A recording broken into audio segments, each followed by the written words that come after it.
This edition of the West Tigers podcast is brought to you by our Game Day Coach Transport, kicking off with the game against the Penrith Panthers in Bathurst on the 20th of April. We'd love you to join us on that road trip. Book your tickets now via westtigerspodcast.com.au. And it's only $40 return for adults and $30 return for children and pensioners. We'd love to see you on the bus. And The Ambush. The Ambush's first event for 2024 is at West Ashfield when the West Tigers take on the Canberra Raiders in Canberra. Join The Ambush for an afternoon of fun and watch the game with your fellow West Tigers fans.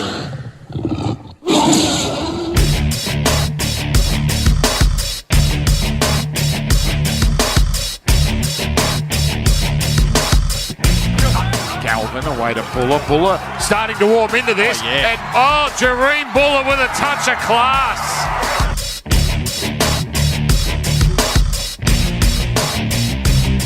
It's the West Tigers podcast for episode number 304. Unfortunately, not a post-victory edition of the West Tigers podcast. The Dragons beating the Tigers 34 points to 18 in that second trial in Mudgee. And we will start off with tradition. We will start off with one word. Steve and Gary are standing by, but I thought we might run through the one-word contributions that were made by our fellow West Tigers podcast forum members. I said, give us one word, and a whole bunch of people did. So I'll have a quick run through those, and then I'll let Steve and Gary have their say, and then I've got 7 one words. Definitely breaking with tradition. Dirty Reds for the game against the Dragons. His one word contribution on the West Tigers podcast forum was simply bad. Tiger 5150 said reality. Yanni said deja vu. Mike said lacking as his one word. He qualified that saying lacking spark in attack and defence. Galvin the only upside. The Last Ronin, I really like this one. I like it when people put a word there that you have to go and look up. I had a pretty good idea what this word meant, but The Last Ronin said gormless. He said, when I looked it up, the actual description is foolish. And he says, we as supporters are gormless. You kind of think you'd have to be, wouldn't you? Tiger Ton, deflation was his one word. Tigers man, excited for the bye, that is. Peter A said it was forgettable. Logan R21 said it was predictable. And CQ Tiger said ditto. In other words, when something copies and something happens again. And a really good take on the game from the West Tigers podcast forum. Gary, good evening to you. We're going to share Eddie's one word in a moment as well. What's your one word to describe that trial against the Dragons? It's 2 words, but it's 3 weeks. We have 3 weeks to pretty much change what we saw last night into a side that can show that it's not the wooden spoon favourites, which it rightly is right now. Our attacking structures. So there's 3 weeks to change our attacking structures, 3 weeks to change our defensive structures, 3 weeks for Benji Marshall to build this team into a side that's not going to run dead last and really threaten his career. So I think it's a really important 3 weeks. So my one word, last night was just a trial. We got 3 weeks to fix this before what happened last night actually means something. I like it. Yeah, that's a good one. And what about for you, Steve? G'day, Joel. G'day, everyone. I've got 2 words. The first is the obvious one, and that's disappointing. It was an extremely disappointing performance, and it was an extreme letdown. I think we all felt that they were going to come out and do something a little bit better than what they did. So the obvious is disappointing, and we'll get into an analysis later, I imagine. But the second word is trial. And that is, it was just a trial. And I'm going to hold my fire a little bit because things are never as good as they seem, and they're never as bad as they seem, especially in trials. And I've seen teams play horrendously in trials and then come out and gun it in round 1, and I've seen the opposite as well. And just the other thing on that, we don't know what's going on at the moment at training. I'm definitely not making excuses. It was a disappointing, lackluster performance. But we don't know what's going on. We're on a different training regime than everyone else because we've got a 3-week break. That team played without any oomph, or passion, it's seemingly. But we don't know what happened at training, or they may have been flogged all week because we're still 3 weeks away from round one. We don't know that. So I'm just going to hold my fire a little bit and be a little bit cautious and say it was a trial. It could be winery trips as well. They all may have gone to Fiji or something during the week. Who knows? Correct. Now, let's share Eddie's one word, and I'm going to qualify this. I'm going to save Eddie's reputation, and I'm going to say that he's used this term, but he's used it in the wrong way. He said his word is spoon, but I'm going to use it in a sentence for Eddie. I like to eat ice cream with a spoon, because we're not saying spoon at this stage, Eddie. I think you're way too premature. Steve? Yeah, just on that, Joel. While we're here and Eddie's not, and we've got an intimate audience, I think we probably need to set up a roster where all forum members put themselves down to volunteer at least once through the season to sit and watch the game with Eddie, because I think we need to ensure there's no sharp implements in the room that he's in when the game's on, and that we just need to support him, because if only everyone could have seen the private chat during the game last night, it was something to behold. Yeah, after seeing that private chat, I don't think Eddie eats his ice cream with a spoon. I think he eats his ice cream with a straw.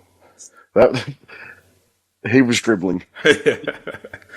And the highlight, just while we give the Eddie report, was the Dragons winger being called in that group chat, not in jest, but this is the way that he spelt it, in not Ravalawa, but ravioli. So we've got Ken Marmalade, and we've got ravioli that plays for the Dragons.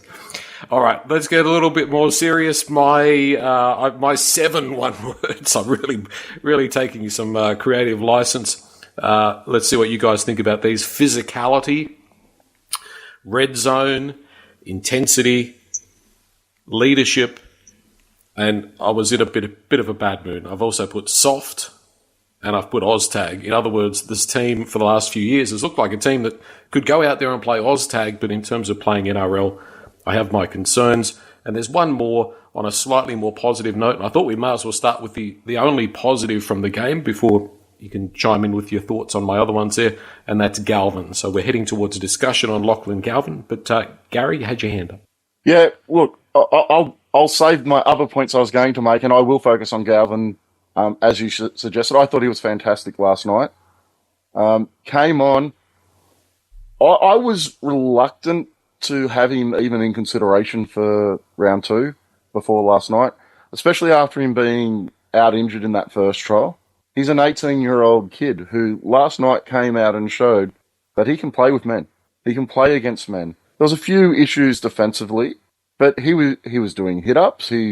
His passing game was really strong. And really, the highlight of the match was Buller scored a wonderful try, but the work of Lockie Galvin to come, he was set up on the right-hand side of the field. He swung around to the left-hand side of the field, ran onto a nice ball, and gave Buller the ball in space. The only time in that whole game Buller got any ball in proper space with room to use his footwork, he scored a try. And for me, that really showed strong composure from an 18-year-old who is showing he is ready for first grade. And after seeing both he and Sullivan last night, I'm happy if Benji Marshall runs with Lockie Galvin at 5'8" for round 2. I thought he was super impressive last night. Yeah, I think he played something like 3 or 4 different positions. Yeah, started centre. On the field last night. So he could, I'm very wary of the fact that he is 18 and he hasn't had that experience against men yet in any great volume. But he could play 14 for us because he can cover multiple positions. But I've got to say, like Fainu's not there yet, and I think, I think he's probably going to get the 6 after what we saw last night. I know there's 3 weeks to go, and they'll have some hit-outs in that 3 weeks, but he's a good chance, I reckon. And as we spoke about a couple of weeks ago, Steve, his coach went straight from schoolboy football to NRL. Yeah, in the exact same position. So he's at least, I've got other question marks around Benji that we're going to speak about a little bit later, but he's at least got a coach there who knows what that transition from a schoolboy footballer straight to an NRL player looks like, and was able to do that. So I'm happy for him to get that spot. I don't think Sullivan showed enough. I thought he was really poor defensively and very erratic in attack, up and down. He did some really good things, but he did some really poor things as well. And the amount of tackles he got knocked off defensively, I don't think we can run with Jayden Sullivan in the 6. So for me, after what Lockie showed last night, I think he's got that. Well, what Sullivan showed last night, in my opinion, is what we've seen from him at St George last year, which kept him out of the starting lineup for St George. You know, he did some good things, and when he was good, he was creative and skillful. But he's just not consistent enough. And, you know, he'll do something good and then he'll go missing for 10 minutes or he'll make, as you're saying, defensive errors. So I was pretty happy with what I saw from him in that first 20 minutes in the first trial. But, yeah, he blew it from my perspective last night. He may struggle through his career. My gut feeling with Sullivan is he'll struggle to be an 80-minute player through his career. I don't see him becoming that player, Gary. To give him a little bit of positivity around him, I thought he did improve when he went to halfback. I thought he played better once Caesar went off and he moved into that halfback role. I thought he looked much more comfortable there. I don't think he looked as good in the 6, either in the first week or last night either. And he was much better in the 7 jumper than he was what he showed in the first trial. I thought in the first trial he was quite poor, but he was playing with a lot of inexperienced players at that point. Last night he got a little bit of a go in the 7 while there were still starters around him and still NRL players around him, and I thought he looked much better in that role. So for me, I think he's our backup 7. I don't think Caesar was great last night either, so I think it's Sullivan's role, and the conversation I'd be having with him is that he needs to go back down to reserve grade. He needs to become that dominant 7 and start to put pressure on Caesar. And that's his role this year, in my opinion. Just staying with Galvin for a minute, and it's unfortunate that Fainu's not going to get a chance to show us and be considered for that Canberra game, but I've seen a lot of guys, and look, you're always careful about putting raps on players and saying this and saying that, but he had some time on his hands when he had the ball, and he didn't look overawed in defence. Big body as well, so I was really, really impressed. And if you're starting to put the pieces together, and we are starting the pot on a very optimistic sort of level, him and Luai together next year, if we've got a really good year of development for Galvin, we could be in a really good spot this time next year, and that changes the whole ballpark for guys like Sullivan, Gary. Yeah, and I think there's we've got Fainu there as well, and his best position is probably 5'8" as well. So there is a little bit of a competition there. But the one thing I do think you get with Galvin, being that bigger body, at some point he has the potential to move into that lock role we've been looking for. So there's that side of it as well. But yeah, I'm happy for him to move into that 6th role now. And if Fainu comes through and is putting pressure on from behind him or from the lower grades, then maybe a move at some point into that 13 role could be on the cards as well. So his future is looking really good at this point in time, but it is after one trial. So we do have to be a little bit careful not to pump him up too much and get too excited about it, because young players usually do go up and down a little bit. So, but I'm very keen to see what he can do if we give him that number 6 jersey for the season proper. Just at the very start of the game, Steve, I thought it was, to borrow Yanni's term, his one word, it was deja vu, in that even if you look at that Titans game that we had in round 1 last year, the first couple of games, I think the Newcastle game from memory as well, we very similar starts, frustrating starts, couldn't convert early pressure into points, and then the momentum shifts and we tend to get blown away. Like that is what has me worried, that we came out and it was the same thing again. The players have changed a bit, but that's still there. Do you think that that's worth focusing on for us, if you know what I'm saying? Is that a big deal? Is it just that game where the Dragons just way out of the blocks too hot for us? Or is it a sign, do you think, that we've still got a lot of work on that red zone attack? As somebody said on the forum, I don't think either of our centres even touched the ball in those attacking raids, which is not a good sign. Well, I think there's two different points there. One is physicality and one's red zone attack. Our lack of physicality is a concern.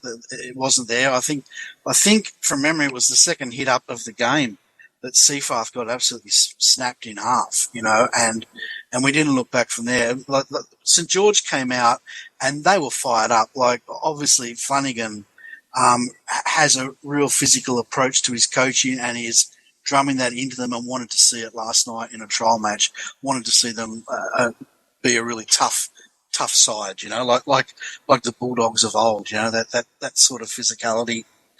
And they gave it to us, and it was men against boys, and we didn't know what to do. We could not match it. So yeah, that's a huge issue. We have to be more physical. We have to be physical for 80 minutes. We have to be physical with the ball, and we have to be physical on the other side of the ball, which we definitely were not. As far as the red zone attack, it's interesting, right? We completed at 95%. We actually had I was looking up some stats, and we actually had better run meters than the Dragons. So we were actually making yardage down the field, but we just could not put on a play at all. We didn't have bodies in motion. We didn't have any second phase play. We didn't have multiple attacking options. Like if you've got Appy doing his thing out of dummy half and causing problems at dummy half, and then you've got Caesar on one side, and you've got Galvin, for example, on the other, and they are all attacking options, and the ball can go to any of them, and there's going to be runners coming off all of them, multiple runners. All of a sudden, your opposition defensive line has got to choose that you can't go everywhere. They've got to pick and choose where to go. That's how you create confusion in a defensive line. That's how you create space. We just did none of it. It was just 5 up and kick, and then kicking, as per usual, was ineffective. Now I'm going to temper it and say it's a trial match, and maybe it's all been saved, right? Maybe it's all been saved until round 1. But from what I saw last night, it is red zone, Joel. You're right, but it's more than that. It's attacking options at any point.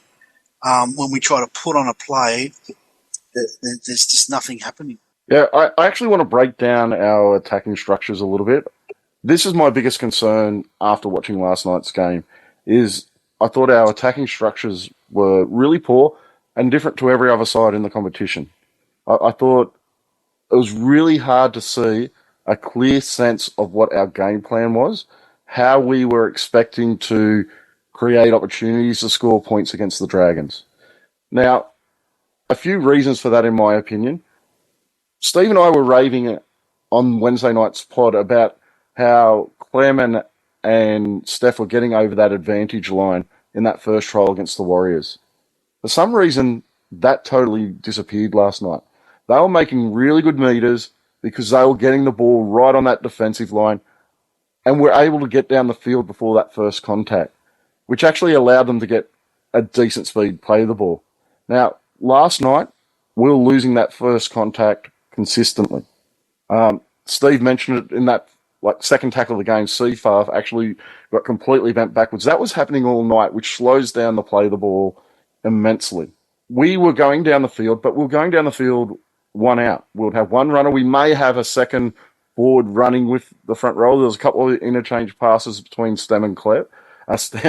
between Clem and Steph, but it was very 1 out running until we got to that red zone. And the big issue in that red zone is there was no shape and no attacking structure. We would pass the ball to the guy next to us and hope that he would do something and just kind of shuffle it, not even all the way across the field, because our wingers barely saw the ball, our centers barely saw the ball. We'd shuffle it part way across the field. There was no block plays. There was no guys running a crash line with a player sliding around the back. We weren't running the shape that every other team in the NRL is running. We weren't stripping numbers to create space for players. I had a conversation with Eddie about Buller last night, and we weren't creating space for him to run into, for him to be effective. If you're giving him the ball and there's two defenders in his face, then he doesn't have an opportunity to be creative. We gave him the ball once in space when Lockie Galvin, as I said earlier, slid from the right-hand side over to the left side to create space for him. That's the only time we gave him space, but that's the only time we gave anyone space. We didn't create any space. We didn't win the collision. We weren't getting the ball on the advantage line. And then when we were in attacking positions, we had no structure whatsoever. And that's what I'm concerned about. It looked like I hope it was that we weren't showing our hand early. But to me, last night looked like a really poorly coached attacking side and looked really reminiscent of the style of football that we were playing last season that got us a wooden spoon, despite the fact we got two new halves in there. And we were ranting and raving all last year about how it was the halves' fault we couldn't score in the red zone. The attack looked almost identical last night, and that's what I'm worried about. And what you just said, Gary, like that is the real concern. I said I'm prepared to give him more time, but we did look poorly coached. We looked poorly coached in attack and defence. I just want to mention that all that starts, and back to your point, Joel, it all starts with the intent. Like St. George were jumping out of that defensive line, not out of the line. They were coming up together, but they were coming up at pace, and we couldn't match them with that pace. And that was in part due to what Gary was just saying that happened the week before, where our forwards were a lot flatter and Appy was running them onto the ball. We were at that ad line quicker, and our momentum goes forward. There was that. There was our play the ball speed was really slow, and that was mostly, I'd say, I'm guessing here, but mostly because of we were buckled over in defence, and they were. Yeah, you lose a collision. It's a slow play the ball. So so that lack of intent starts all that, right? But yeah, they do look poorly coached. And can I just mention with that, I know we're jumping a bit all over the place, but just if we are talking about being poorly coached, I watched those two tries that Papali'i was involved in, the missed tackles. One was with Seafarth and the other, I think, was Galvin. I can't remember, right? Both times, St. George came down that left side and at pace and had big boppers really hitting. Oh no, it was Toa. It was Toa and it was Toa and Papali'i. And what we did, we set ourselves way too early. They both stopped, planted their feet, and were waiting for a 120 kilo Polynesian bloke to run at them. And they're on the try line. They're a couple of metres off the try line. There is no way, once you plant your feet and crouch, that you're going to have any momentum in that tackle. You're going to get steamrolled. It's just poor technique. Now, I'm not an elite first grade footballer, that's for sure, far from it. And these guys have forgotten more than I'll ever know. But man, that technique just seemed so wrong to me. Yeah, the waiting on the line really had me concerned defensively. That right-hand defense was really poor. If you have someone like Sully running at you like he did last night, you can't wait for him. And you definitely can't wait for him on the try line. If you wait for him midfield, you're probably going to make the tackle and he's going to make a lot of yards. If you wait for a guy like that on the try line, like they did, then he's going to score 9 times out of 10.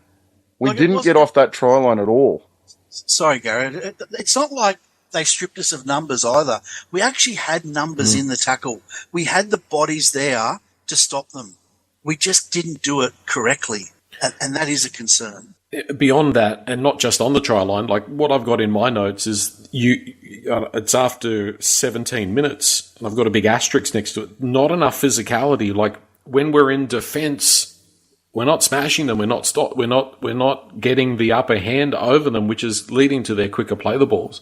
And then once a team's got momentum, it's very, very hard to shift that back. So I don't, as much as our attack is, and if there's going to be a part, I suppose, of your game that's going to be a little clunky, or you're willing to cut a few breaks, it's going to be your attack this early on with new halves and all of those factors. But The defence should have been better. I think it was 54 missed tackles. We made 52 last week. You could make some excuses in that other match against the Warriors, but I think that our defence has to be the thing that we need to get right. And because we didn't, the game was blown away. All of a sudden we were down 18 points, 24 points, and it was half-time and we were down 24-6. So the defence is, I think, the biggest thing that they've got to work on first and foremost. Gary? We've been losing the collision, the first contact, in defence and attack for the past 5 years at least. And when you lose that collision, if you're losing it in attack, you're playing off the back of a slow play the ball. If you're losing it in defence, you're backpedaling. You're always going backwards because they're getting a quicker play the ball, and you don't have time to get back and get set before they're coming at you again. It's that first collision that we keep losing.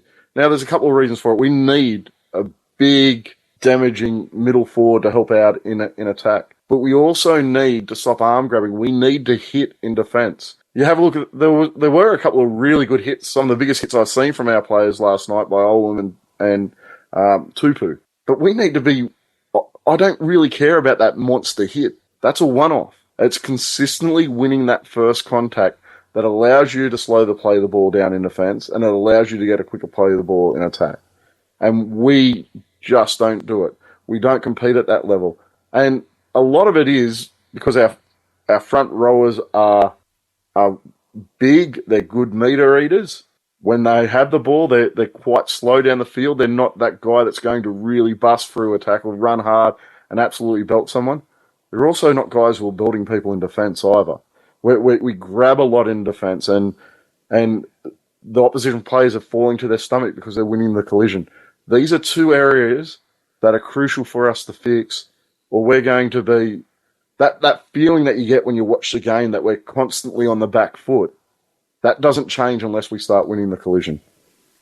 Now, when you miss 100 tackles in 2 games of football, there's missed tackles all over the park, right? I think we'd all agree with that. But last night, Toa missed 8 tackles, and Papali'i missed 6. That right defence was horrible. Yeah, and they're next to each other, right? They're next to each other on the right side. Now, every other team in the comp has noted that. And we need to fix right across the park.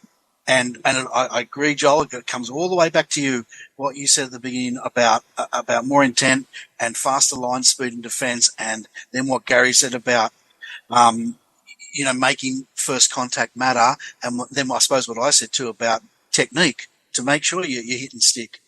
But gee, they've got to fix that right edge, otherwise every team's just going to smash us down there. Sullivan was on that right edge as well, so it's not just Toa and Papali'i. Sullivan got bumped off a number of times. I'm not looking at the stats here, I'm just going on what I saw.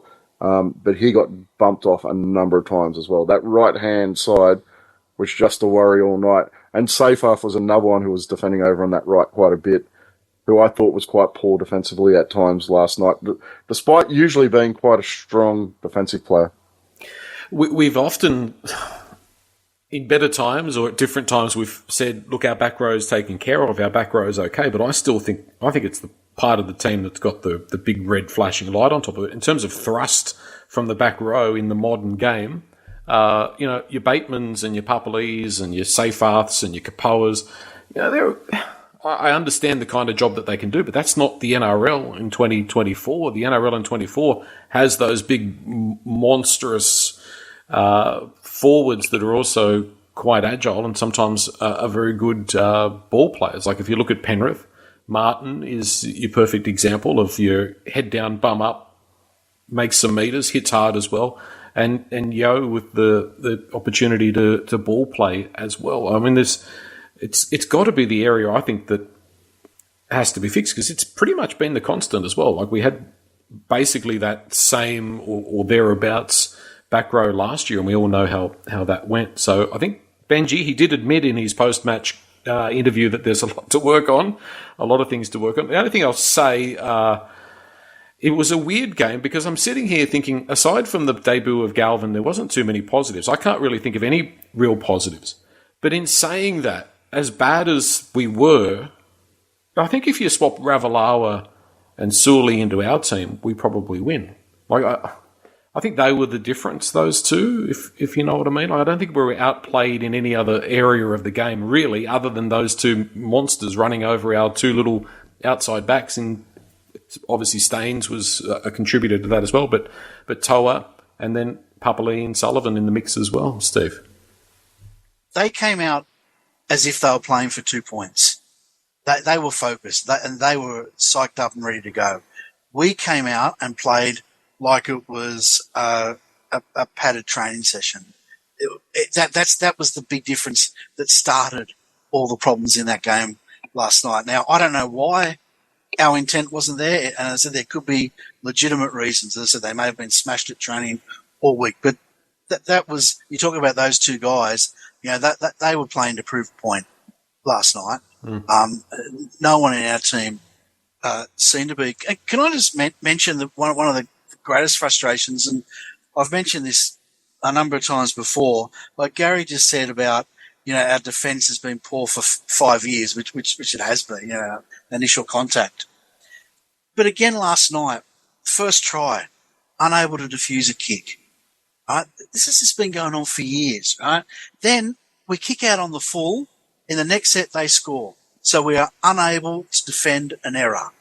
Okay, another chronic West Tigers play.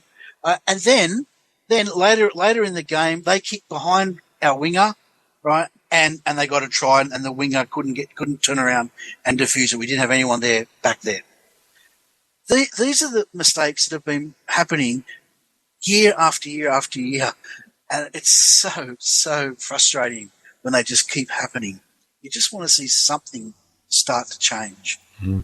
Deja vu was that word. Like you could have put a game on from 2023 or 2022 on, and you wouldn't have noticed a huge amount of difference, unfortunately. Shane Richardson did say in that interview, Gary, that more class is needed in the outside backs. Lobb's in the picture. Olam sort of seems to have some injuries. Naden, we don't know where Naden's at. We've got a spot in the 30-man squad. You've got Fatapi, who everybody thought was one of our best players against the Warriors. There's a lot of questions there in that back line at the moment. Yeah, a lot of questions. You pretty much can't guarantee anyone's spot in that back five. Apart from Buller. Buller's got that fullback spot wrapped up, but neither wingers have shown anything in either trial. Olam, I thought looked quite good, especially defensively last night, but he also went off injured and spent some time off the field, so I think there must be still concerns around his ability to stay fit. So there's question marks there, and I thought Toll was really poor last night. I can't have him in my starting side for round 2. I'm hoping Naden's going to be fit because that's who I want in that position. But if he's not fit, you are looking at Fatape, who we didn't even play last night. I don't know if he's injured. He didn't play any of the lower grades, I don't think. But we didn't play him last week, and he at least showed something in that first trial. And I didn't see a lot else attacking-wise coming from our outside backs. And we also didn't play, I mentioned on the pod midweek that I was looking forward to seeing, what's his name, Alamali, is that how you say it, play. And he was listed in the extended bench and then played reserves, I think. Played the New South Wales Cup game. Yeah, right. Now, I don't know how he went, but I would have thought with all those questions around our wingers, like no one has stamped authority on the wing or the centres, as you're saying. I thought he would have got a run. I'm not sure why that didn't happen. So who would you be looking at, guys, for that wing spot at least? I think that's been a real concern. I think there's options in the centres, but for me, both Staines and Tupu have been really poor in both those trials. Well, I wouldn't be surprised if Tupu's moved into the centres and it's Tupu and Olam and Lob and Staines on the wing. That's sort of my gut feel as to where things are at the moment. If we don't know about where Naden's at and Fatapi and Alamolo and those sorts of players. I think at this stage of the team was picked, that's probably what he would go for. But, just further to that, we need wingers that have got some oomph and bring the ball back hard and get that initial momentum. And Junior Tupu and Charlie Staines are not those two. It was really poor again last night, really poor coming out of our own end. Correct. We're actually relying on our centres to do a bit of that dirty work as well now, because there's just nothing coming from either Staines or Tupu in the first two games.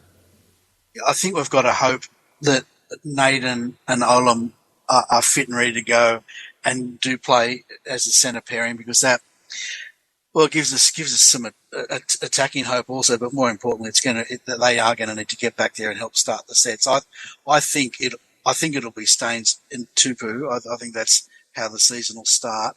I'm still reserved about Lyle, but he's done some good stuff, but I haven't seen enough to say he's going to be any better than what we'd already put out there. He may be the same. I'd have to see a little bit more of him, I think. So, did we get any further clarity while we make our way through that round 2 team? Sullivan or Galvin? I mean, I think probably all going to be in agreement that it's going to be Galvin. Does anybody think that Sullivan's going to hold that spot? I would be surprised if he holds the spot. I don't think it's the right choice. I can see the coaching staff holding Galvin back a little bit, maybe playing him off the bench, just so you're not rushing a young kid in right at the start of the season. But it's not the move I'd be making. I don't think Sullivan has shown near enough to hang on to that spot. Having said that, Gary, if we go off everything that's come out of the club from this year, Benji Marshall has said on numerous occasions, if you're good enough, you'll get a spot.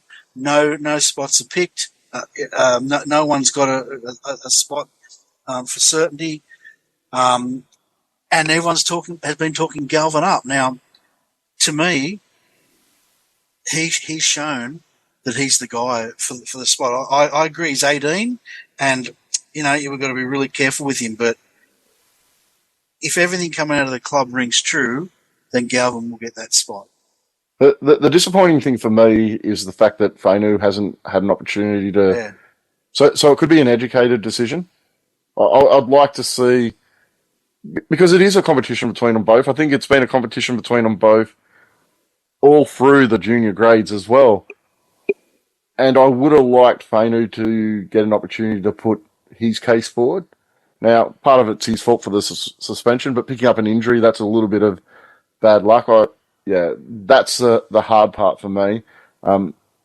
If I'm putting an 18-year-old in there, I'd prefer to know he's the best 18-year-old that we've got. And by all reports, we've got 2 really good 18-year-old 5'8s. I've got to give a little bit of credit to Fanua Pole. I thought he got back to much improved. The Fanua that we know. So the lock position, guys, I'm on Pole instead of Seyfarth. It's a really hard one. You go, Steve.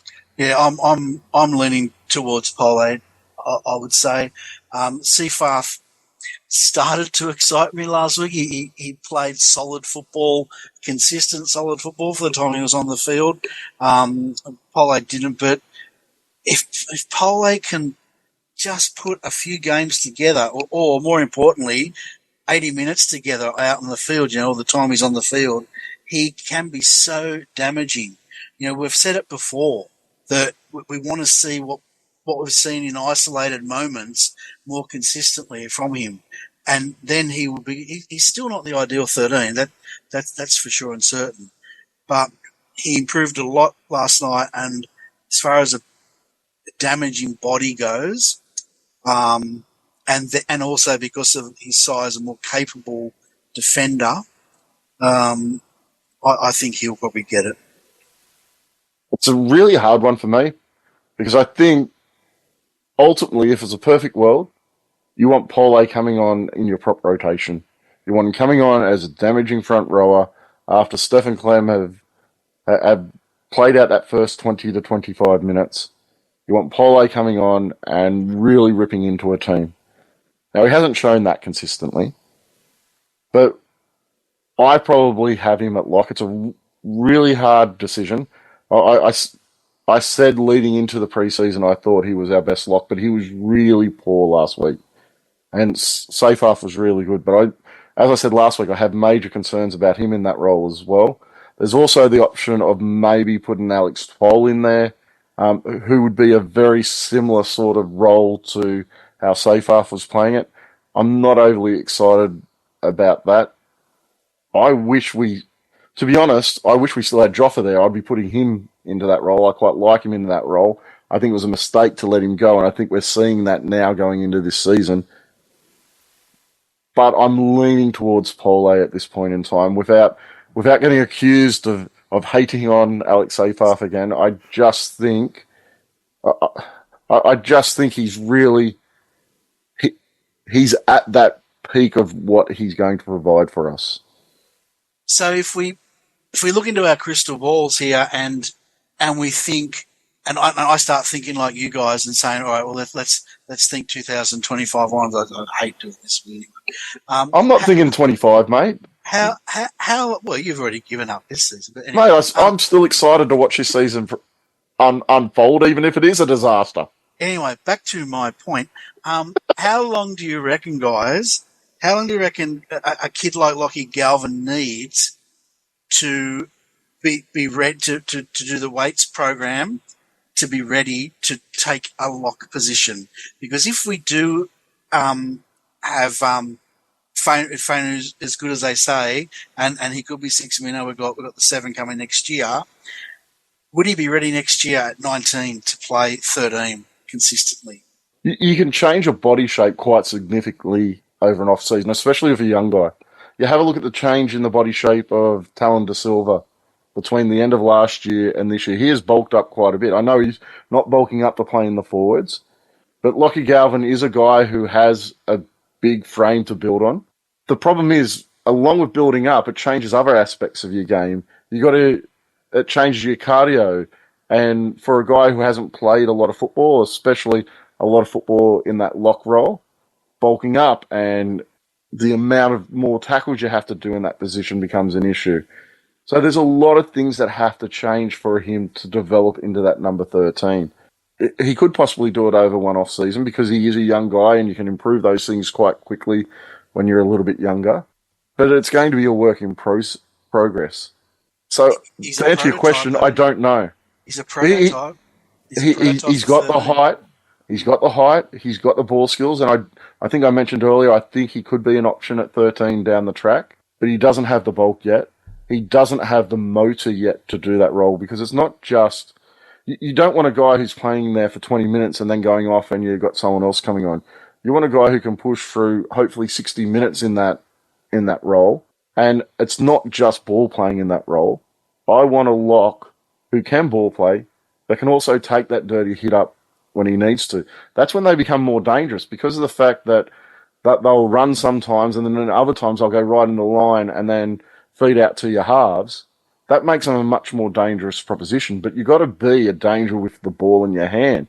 You've got to be intimidating in that role still. And to develop that, I think for an 18-year-old with his body shape is probably going to take a little while. But he is the prototype. I think he could do a really good role of that job in probably 18 months to 2 years. But I think next year and just having one off-season training for it might be a little bit of a stretch. There's a little bit of maybe a little bit of Liam Fulton there when you see him play, but I think he might end up there. But yeah, I don't think that's something that they should rush. I think the story of the year for the West Tigers is going to be these halves because there is a logjam heading into 2025. What year is it? It's 2025 we're talking about. It's 24 already, It's John. 24 already. I think that, you'd presume at this stage that Caesar is going to retire or move on. There won't be an Aiden Caesar in 25 for us. And then you've got Fainu and you've got Luai and you've got Galvin and Sullivan, of course. So there's going to be a lot of discussion around and a lot of, I think, chopping and changing and trying to make up and work out what the proper plan is moving forward.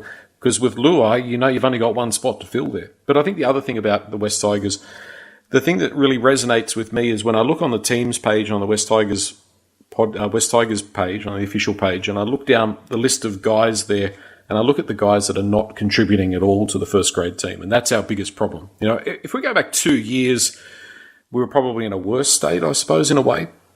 We had this sort of endemic in the club for a while, where you've got guys like Russell Packer that are not making any contribution. But if you look at the West Tigers roster today, there's probably 10 guys there that aren't first graders or aren't top line first graders, or they're not available, or they're injured. And that's a real worry, I think, for the club. We've got to continue to churn and burn this roster, and I'm sure that Shane Richardson would be up at night thinking about how he can better utilise the pretty good core of players that we've got in this 2024 squad. Gary?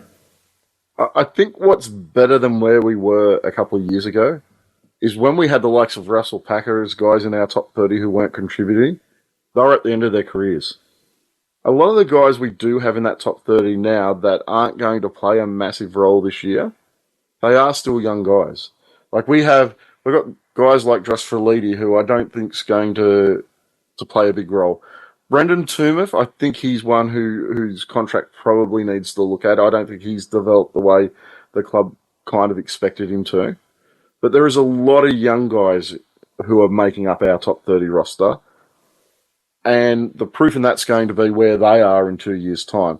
But I think that's a better position to be in than the older players, the veteran players we had who weren't contributing to our roster a couple of years ago. Well, let's hope we're in a better spot in 18 months or 2 years' time when it comes to the quality that we've got to choose from. Let's have a look at some of the comments on the West Tigers podcast forum. We could almost do this as a buy, sell, or hold. So why don't we do that? So just... You're stealing Eddie's segment? I'm stealing Eddie's bit. Snake said, we need an experienced offense coach immediately, or the writing is on the wall. Should we be looking at making changes to the coaching lineup at this stage, gentlemen? Buy, sell, hold. I'm gonna buy it. I think it's obvious at this point that our attacking structures are very poor. It's hard to call it a structure because there's not a lot there apart from 5 up and kick. So I think we definitely need to either assign someone else that role within what we've already got, or get someone in, or get someone mentoring Benji. Now, am I? Because I'm just thinking. I am right in saying that Benji's looking after the attacking, a lot of the attack, isn't he? Yeah. Or he's over. Yeah, sorry. My understanding is he's overseeing a little bit more, focusing on the culture type stuff. I think Robbie's doing a fair bit with the attack at the moment. So that's my understanding of the structure. Yeah. Okay. Well, I think if that's the case, Robbie needs some assistance. You know, I think Robbie's got something to add and to contribute, especially around the ruck with his experience. That's for sure. But perhaps someone to help him with play out a little bit wider might be useful. What about for you, Gary? Is it a buy, sell, or hold? Are you tweaking? Look, I'm probably going to buy it as well. It may not be someone coming in, but something needs to drastically change with our attacking structures that we showed on the weekend. I don't necessarily know what that is, but I'm very concerned how similar they were to last season. I do think our coaching staff lacks someone with a bit more experience. The fact that Benji Marshall is very inexperienced as a coach, that Robbie Farah is very inexperienced as a coach, that Chris Heinington's very inexperienced as a coach. The only real experience we have there is John Morris, who is a young guy himself. He's possibly even younger than Benji and Robbie. I'm not sure of their ages, but he's a young guy himself. But he does have a little bit more experience than the others. But you wouldn't call him a seasoned NRL coach. So I think having someone in there with a little bit more experience, and I thought this at the end of last year could be beneficial as well. But I do want to go back to the fact that I know last night was horrible. I know that I've bagged our coaching and I've bagged everything out. But I am just going to hold it a little bit like Steve. We've got 3 weeks until the season starts proper. if we don't see improvements in that 3 weeks, if it doesn't look different once this season starts, that's when I'm going to be a lot more concerned. Bringing in a new coach now and an attacking coach isn't going to make difference in 3 weeks. I just want to hold off a little bit, even though I've been highly critical in this podcast. Last night, no matter what, was still a trial. We are still 3 weeks away from our first game. Let's see what they can turn around and change in the next 3 weeks. Hopefully what last night showed the coaching staff and the players, and Benji has said it in his press conference, there is a lot we've got to work on in this 3 weeks. Let's get in there. Let's work on it. Let's have a look at our attacking structures. Let's have a look at how some of the other sides are attacking and the differences between the space we create for our outside backs compared to the space teams like the Broncos. The Broncos do it really well. They create a lot of room for their outside backs.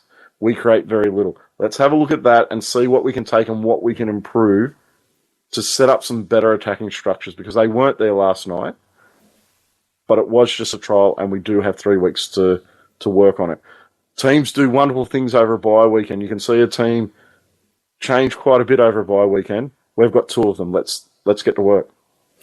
Avo is on a similar sort of vein, saying he thinks we need a coaching director, which I think may be something that we may end up having. There's a little bit of talk, of course, about Wayne Bennett being involved in Parramatta and the like, but Avo's going a bit further. He's saying replace Farah and Heinington with proper coaches. So didn't miss the guys there, Avo. Chook was the one who pointed out that our centres didn't touch the ball in those attacking raids. He says our attack in the first 30 minutes was pedestrian, too flat and too slow. And Enumerator, which is a great name, don't panic yet. We lack backs, and that's not news to us. We'll get better as the season goes on.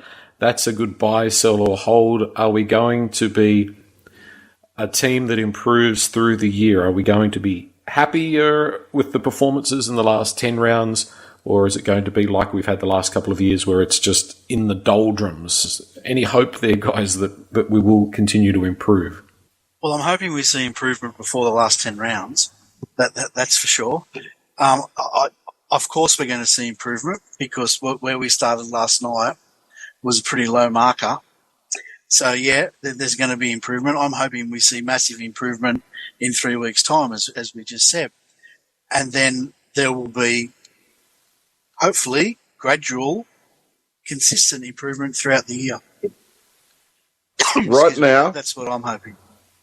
Right now, we're the rightful favourites, I think, everywhere for the Wooden Spoon. I don't think there's even the most one-eyed West Tigers supporter can't see why we wouldn't be named as favourites for the Wooden Spoon right now. I think that's exactly where we should be. So things can only improve from here. And it has to improve. A third Wooden Spoon would be really damaging to what this club's trying to build. We've had a lot of change. We need to start seeing change on the field. So it does need to improve. But yeah, right now, we are looking down the barrel of another Wooden Spoon. So it's up to the players and the coaching staff to fix that and avoid that, because it's not good for the club.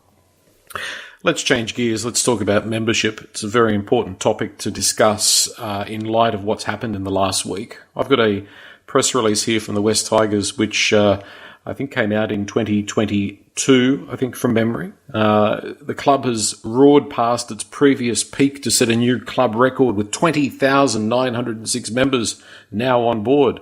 The previous record was achieved in August 2019.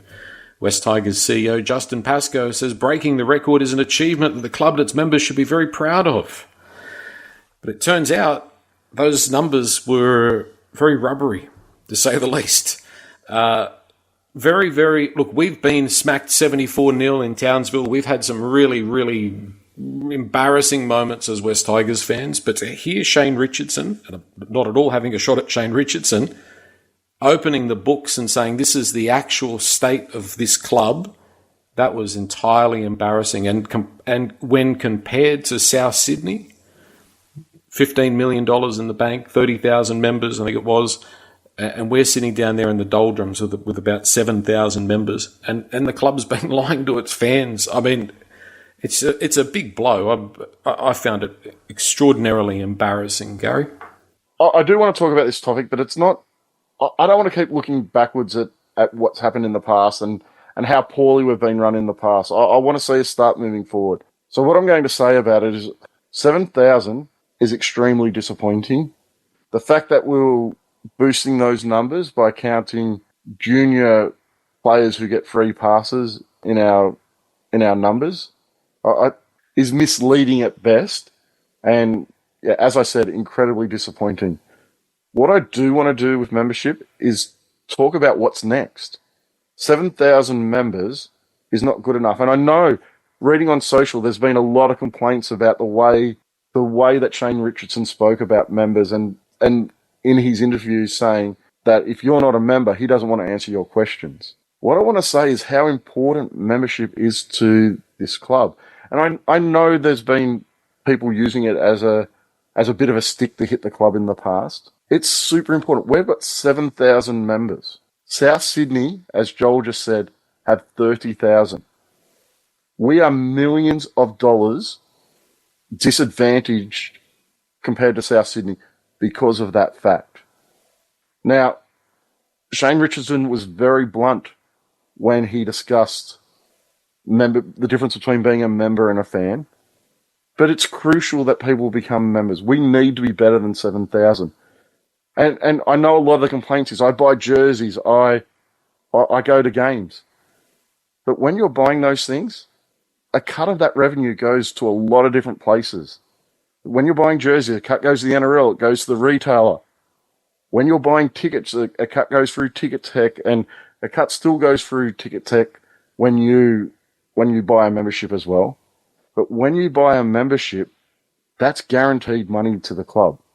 And I'm not talking about necessarily having to be a game day membership. It could be just the basic membership, which I think is about $75 for the cheapest one. It's about supporting the club, and it's about helping our club compete with South Sydney, who, because of the difference in membership numbers, are millions of dollars ahead of us already, before we start talking about anything else that being a successful club brings to them. This is something that our fan base can help with. And the word I did like that Shane Richardson used, it's about becoming a part of the family. My membership, and the reason why I didn't want to give it up when we were performing really poorly off the field, and a lot of other people use it as a protest, is because that membership is my connection to the club. It is incredibly important to me. It's about where I sit, it's about people I sit around, and that's my connection to the club. And if you are someone who's not a member, even if you're a regional person, get in and support our club. I know not everyone will agree with what I'm saying, but get in, support our club, get a regional membership, do what you can to help this club that is trying to change. You'll have a look at the changes that have been made at our club over the last couple of months. We are trying to change. So let's support the club in doing that. And I think it's time now. And I think most of the guys on here who didn't have a membership, and a lot of the people I interact with online who didn't have a membership, have now signed up on the back of the changes. If you're still not ready to sign up, seriously start thinking about it, because I think it's the best way to show how well you support the club and how much you want the club to succeed. Yes, and I'll give it credit to Eddie. Well said, Gary. We should all be supporting the club and this regime now. A few people like myself did put the protest vote in because that was the only way we could have that protest. But I've rejoined up, and we need to definitely do it. Credit to Eddie. We've given Eddie a bit of a shot earlier on in the podcast. But Eddie was the one who was always saying, look, I think the numbers are wrong. They count pet memberships, and if you've got one at Campbelltown, I think they were inflated. So well done to Eddie. Eddie called it years ago, Gary. But he always does tell you when he's correct, though. he makes sure if he gets a prediction right, as soon as it comes true, you're bound to hear about it. I think it was within minutes of that podcast being released that Eddie was saying how correct he was. Well, it's very validating for those of us who did put up a fight to get that review done, because we wouldn't be here if we hadn't have done that. So it's validating from that perspective. Let's have a look at Yachty's quiz. We'll give Eddie we'll take the pat on the back away, because he was supposed to do Yachty's quiz in the midweek edition of the podcast, but he's very naughty. Now, I think Steve actually realised that Eddie had forgotten to do it in the pod, and he may have kept quiet on purpose. Is that correct, Steve? That there may be an element of truth in that, and I'm starting to feel that my internet connection is struggling. Okay, which of the following? This is a pretty easy one. Just have a guess, really. Which of the following is false about John Morris's West Tigers playing career? Okay, so he played with us between 2007 2009. So which of these is false? A, he reached the 150 game milestone in our colours. B, he scored at least one try in each of his 3 seasons with us. C, he never missed a game for the joint venture in those 3 seasons. Or D, he is club player number 108. Which is false? I reckon C would be false. No, he played every game for us. He had a long chunk where he played many, many years. I think he was the longest player not to have missed the game for a while. I think D's incorrect. It's actually B. 6 tries and 1 field goal in 2007, 0 points in 2008, and 5 tries in 2009. So 45 points for the West Tigers in total for the defensive coach and the assistant coach, John Morris. Going on to question number 2 in Yachty's quiz. Who scored the West Tigers' first try after the 2020 season restart, delayed, of course, due to COVID-19? Oh, they were awful times. I'm glad we're not talking about that. I'll give you a clue. It was at Bankwest Stadium. I don't know if you remember that game. It was one of the very memorable, one of the rare occurrences where we beat Cronulla. And this player is playing for another NRL team at the moment and also plays State of Origin. I'm trying to think of any former players we have that play State of Origin. Mm. I'm trying to think when I can meet up with Yachty. He's coming on the bus, Steve, so you can meet him on the way to Bathurst. He's a hooker. Oh, Harry Grant. Harry Grant. Yeah, not Yachty, but yeah. In which regular season did the West Tigers record their highest average home crowd attendance? So what regular season did the West Tigers record their highest average home crowd attendance? So which year did we get the biggest home crowd attendance? 2011. 2010, 2011 for you, Steve? Yeah. It was actually 2006, the year we were defending premiers. The average that does make a bit of sense. 18,967 in 12 games. 12 games in 2005 was 18,789. And last one, question 5, pretty easy one, this one, I reckon. It better be, because Steve and I are both 0-0. That's it, for the win.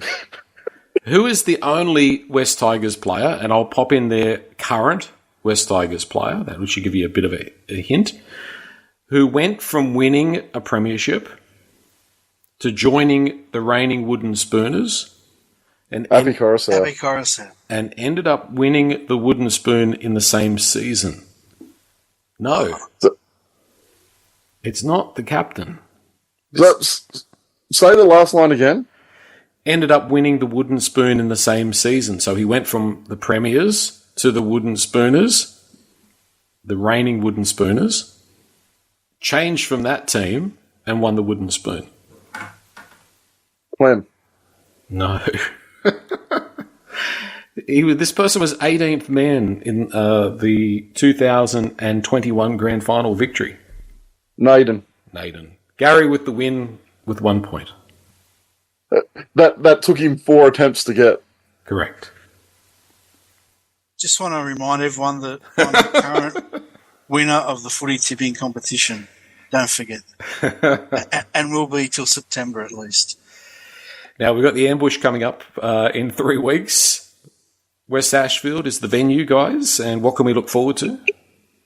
Well, at this stage, we will be having a pre-game function at West Ashfield. We're not sure yet whether we'll have guests from the club or whether it'll just be run by ourselves. But whatever it is, it'll be an opportunity for everyone to get together and have a chat. And we'll, at the very least, we will have a pre-game discussion, talk about the off-season, talk about the trial form, talk about the game that's coming up, talk about all the stuff that happened in the off-season that was of great interest. And we might be able to snag a guest. We're not sure at this stage. And it's worth coming along just to see what Eddie's like during a game. Yeah. Just come along and watch Eddie. Come along and meet Eddie. Get his autograph. He charges for them, though. Yes. Like, you don't get an autograph from Eddie for free. Exactly. He's a good man, Eddie. Let's just leave it there. Thank you, guys. I won't see you for a little bit now. I'm off on another little holiday, but... what? I'll Seriously, you go on more holidays than Justin Pascoe. After doing a CEO on us. After the Canberra game, I will return. My triumphant return. Hopefully the West Tigers will be sitting on 4 points. Are you going in the bus, John? No. Something a little bigger with wings. Yes. Thank you, guys. Cheers. Thanks, boys.